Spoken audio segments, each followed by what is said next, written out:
तुम्हाला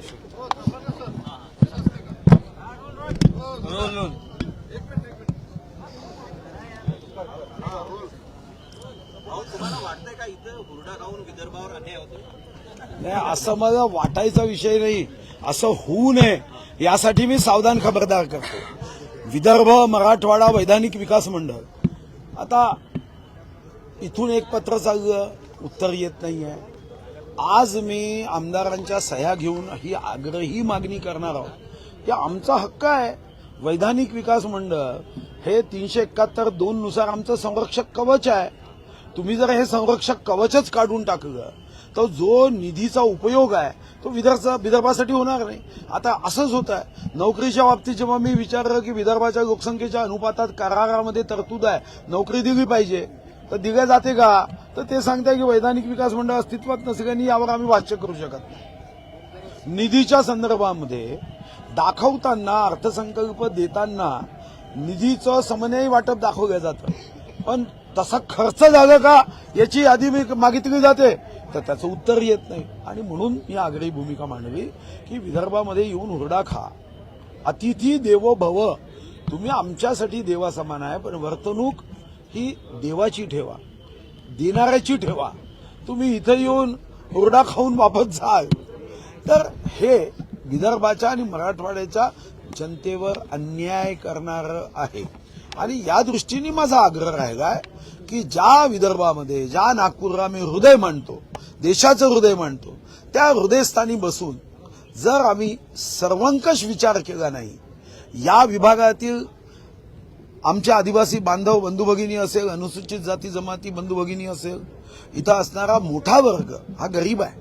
आजही आमच्या विदर्भात 125 जे तालुके ह्युमन डेव्हलपमेंट इंडेक्समध्ये 60 आमचे आहे.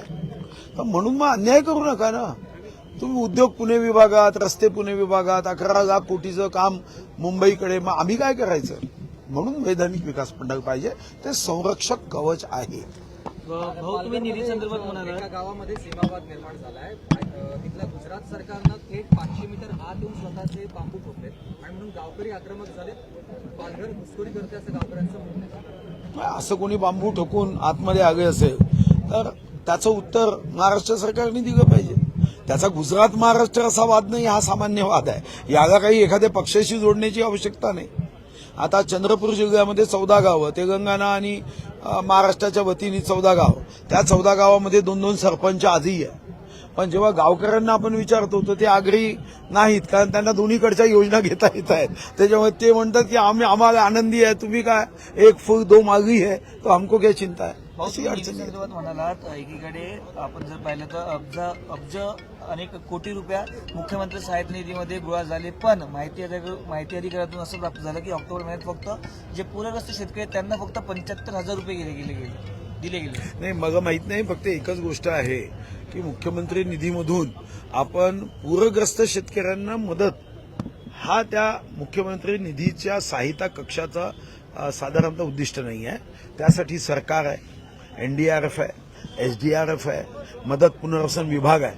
सीएम फंडाचा उपयोग हा अशा आजारासाठी साधारणतः आपण करतो की ज्या आजार जीवनदायी किंवा अशा आयुष्यमान भारत योजनेमध्ये बसत नाही, गरीब कुटुंब आहे, या दोन्ही योजनेमध्ये न बसणाऱ्यांना मदत केली पाहिजे.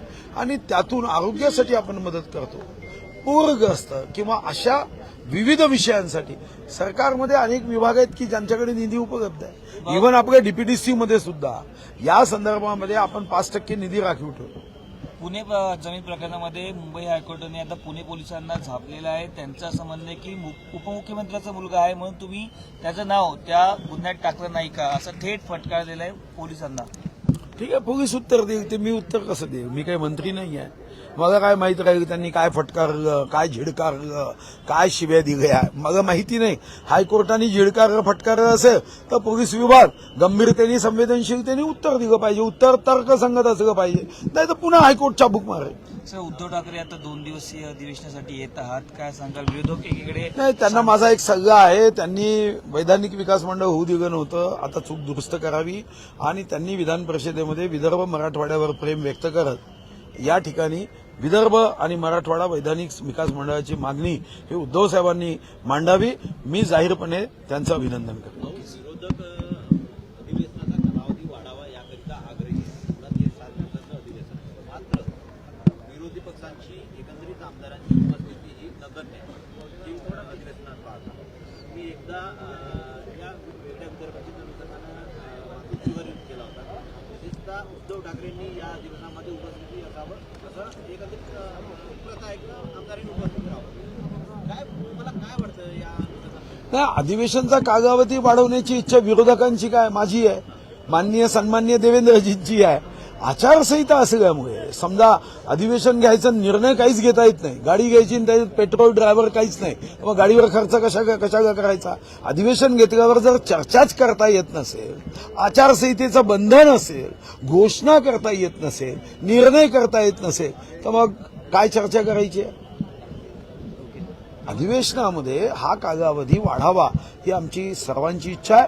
आणि देवेंद्रजींनी बीएससी मध्ये हे अधोरेखांकित केलं की पुढच्या वर्षीचं अधिवेशन आपण 2-3 आठवडे चालू. साहेब, एका बाजूला बिबट्यांचा वावर सध्या वाढला महाराष्ट्रामध्ये, बऱ्याच ठिकाणी हल्ले होतात. तर जयंत पाटील आता असं म्हणाले, ज्या सरकारला कुत्री पकडता येत नाही ते बिबटे काय पकडतात. ठीक आहे, ते कधी कधी अशा पद्धतीने वक्र पूर्ण ते बोलावं लागतं.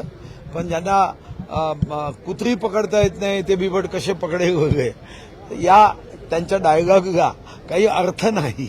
कारण बिबटे पकडण्यासाठी ज्या गोष्टीची आवश्यकता असते कायद्याच्या चौकटीत बिबट पकडावं लागेल. मग जयंतराव कुत्र आणि बिबट पकडू शकेल का जरा विचारा.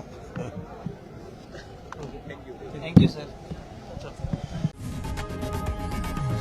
लोकशाही मराठी ऐका, पहा, जागरूक रहा.